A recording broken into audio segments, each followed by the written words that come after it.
Om Shanti.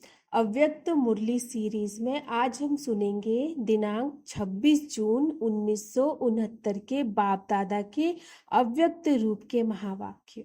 Title है शिक्षा देने का स्वरूप, अपने स्वरूप से शिक्षा देना। बाप किसको देख रहे हैं? बच्चों को देख रहे हैं। आज मुरली में क्या सुना? आप सभी किसको याद करते हो? बाप, टीचर, सदगुरु को। तो बाप दादा भी सिर्फ बच्चों को नहीं, लेकिन तीनों संबंधों से, तीनों रूप से देखते हैं। बच्चे तो सभी हैं, लेकिन टीचर रूप में क्या देखते हैं? नंबरवार स्टूडेंट्स को देखते हैं। और गुरु रूप में किसको देखते हैं? मालूम है? नंबरवार फॉलो करने वालों को, जिन्होंने फॉलो किया है और जिन्हों को अभी करना है, दोनों को देखते हैं। मुख्य फॉलो कौन सा है? गुरु रूप से जो शिक्षा देते हैं, उसमें मुख्य फॉलो किसको करना है? गुरु रूप से मुख्य फॉलो क्या है? याद की यात्रा।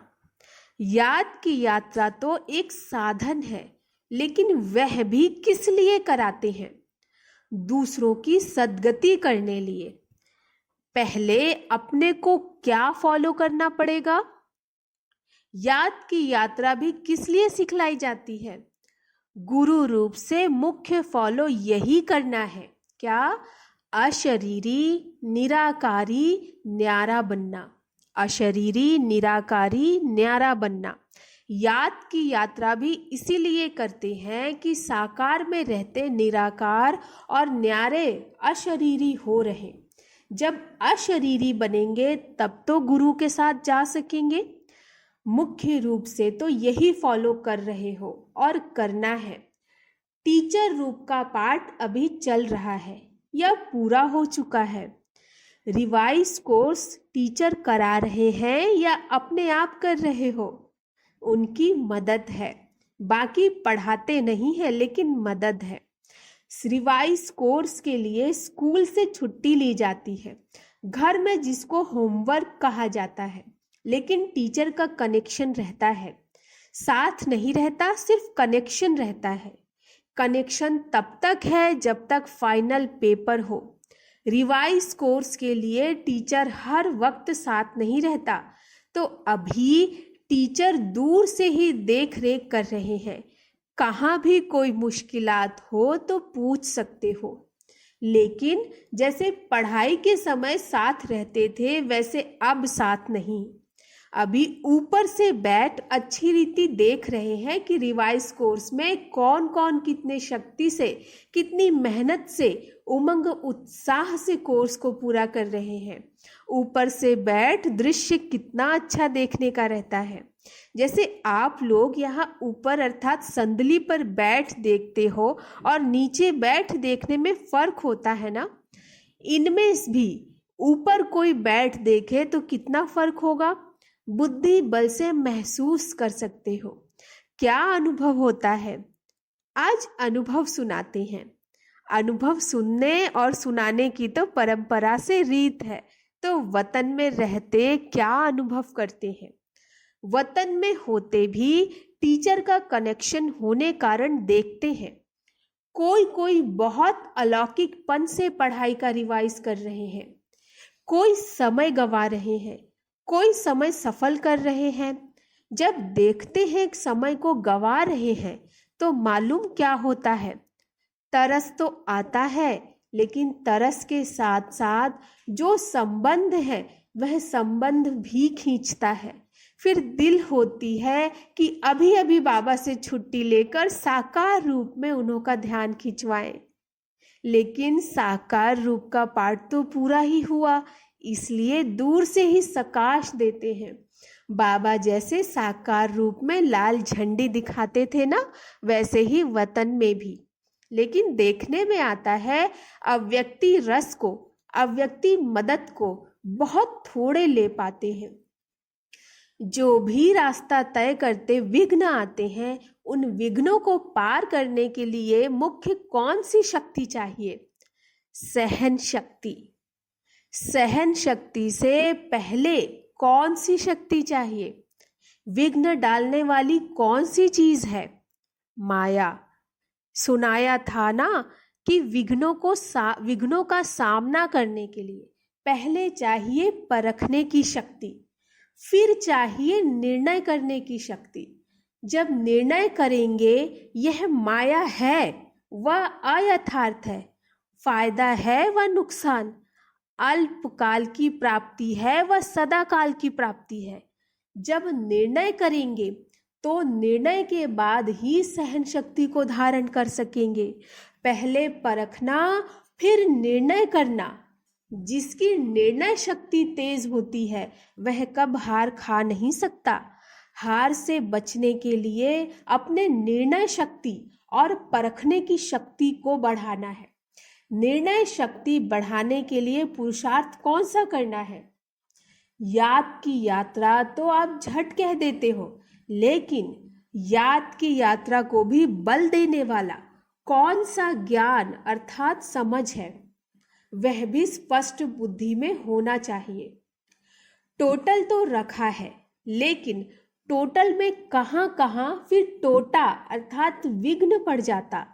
स्कूल में कई बच्चे एक दो को देख टोटल तो निकाल लेते हैं, लेकिन जब मास्टर पूछता है टोटल कैसे किया है तो मूंझ जाते हैं। तो आप टोटल याद की यात्रा कह देते हो, लेकिन वह टोटल किस तरीके से होगा वह भी जानना है। तो निर्णय शक्ति को बढ़ाने के लिए मुख्य किस बात की आवश्यकता है? विचार सागर मंथन। विचार सागर मंथन करते करते सागर में ही डूब जाए तो कई ऐसे बैठते हैं विचार सागर मंथन करने, लेकिन कोई कोई लहर ऐसी आती है जो साथ ले जाती। जैसे कोई भी स्थूल शारीरिक ताकत कम होती है तो ताकत की खुराक दी जाती है, वैसे ही निर्णय शक्ति को बढ़ाने के लिए मुख्य खुराक यही है जो पहले भी सुनाया।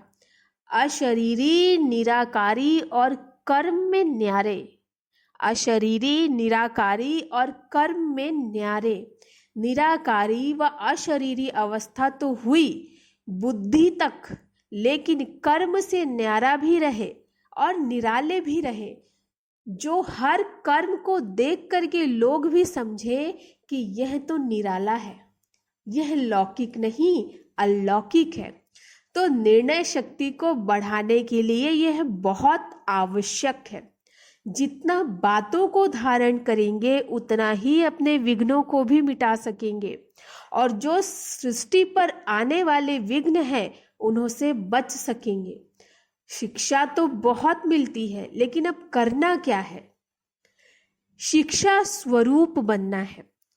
शिक्षा और आपका स्वधर्म अलग नहीं होना चाहिए, आपका स्वरूप ही शिक्षा होना चाहिए। स्वरूप से शिक्षा दी जाती है। कई बातों में वाणी से नहीं शिक्षा दी जाती, लेकिन अपने स्वरूप से शिक्षा दी जाती है। तो अब शिक्षा स्वरूप बन करके अपने स्वरूप से शिक्षा देनी है। शिक्षा तो बहुत मिली, कोर्स तो पूरा हुआ ना। एक प्रश्न पूछा था कि अब जो बाप दादा अन्य तन में आते हैं तो जैसे साकार रूप में मुरली चलाते थे वैसे ही क्यों नहीं चलाते? क्या वैसे ही मुरली नहीं चला सकते हैं?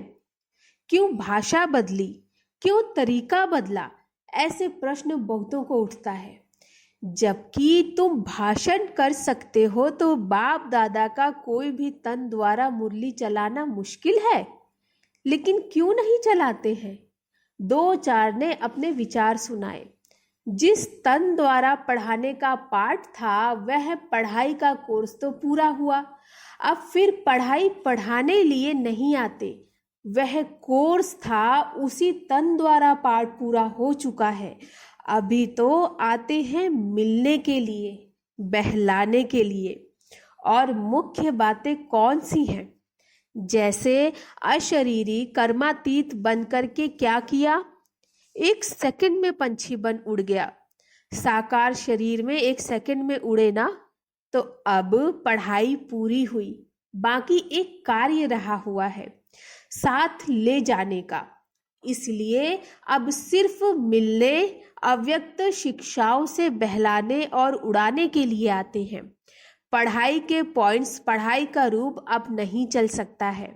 अभी कोर्स रिवाइज हो रहा है, लेकिन कितने समय में रिवाइज करेंगे, कितने तक कोर्स पूरा हुआ है, अभी यह सभी को निर्णय करना है कि कहाँ तक रिवाइज कोर्स हुआ है, कितना समय अब चाहिए।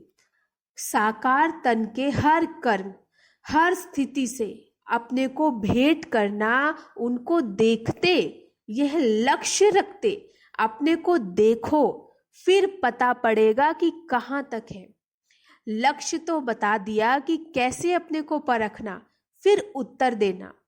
दूसरा प्रश्न यह देते हैं, होमवर्क तो तुम्हारा चल ही रहा है, उसमें विशेष ध्यान खिंचवाते हैं, यह जो पाठ भावी प्रमाण हुआ है, उस साकार रूप को अव्यक्त क्यों बनाया? इनके भी कई गुह्य रहस्य हैं। इसकी गहराई में जाना, सागर के लहरों में नहाने नहीं लग जाना, लेकिन सागर के तले में जाना, फिर जो रत्न मिले वह ले आना, यह सोचना। इनका गुह्य रहस्य ड्रामा में क्या नूंधा हुआ है? ऊपर कोई गुह्य रहस्य है, बिना रहस्य के तो कोई भी चलन हो ही नहीं सकती।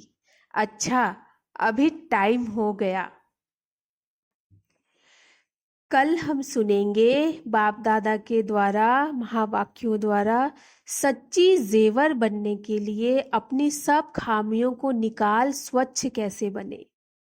अच्छा, ओम शांति।